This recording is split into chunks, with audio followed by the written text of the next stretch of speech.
బుచ్చిరెడ్డిపాలెం పట్టణంలోని భూదేవి, శ్రీదేవి సమేత శ్రీ కళ్యాణ వెంకటేశ్వర స్వామి బ్రహ్మోత్సవాలు అంగరంగ వైభవంగా జరుగుతున్నాయి. ఇందులో భాగంగా మూడవ రోజు రాత్రి స్వామి అమ్మవార్లకు హంసవాహన సేవ అత్యంత వైభవంగా జరిగింది.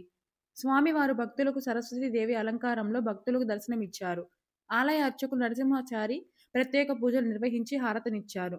ఉభయకర్తల ద్వారా స్వామివారికి పలు సేవా పూజా కార్యక్రమాలను చేయించారు. అనంతరం ఉత్సవమూర్తులు విగ్రహాలను పురవీధులలో ఊరేగించారు.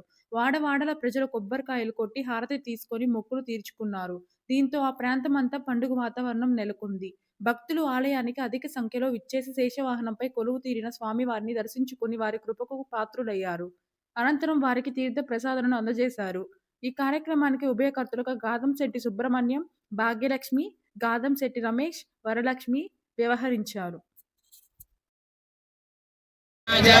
ఆయుక్కేదం ప్రజాంతదుః ఆదరేణైవేనం ప్రణయతే బ్రాహ్మణాదిశేయముత్తరేద బ్రాహ్మణో వై సర్వా దేవతాః సర్వాభిరేవైనం దేవతాభిరుద్ధరతి యావదేవై దేవతాస్తా సర్వా వేదవిధి బ్రాహ్మణే వదంతే. ఓం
Please subscribe SS News AP.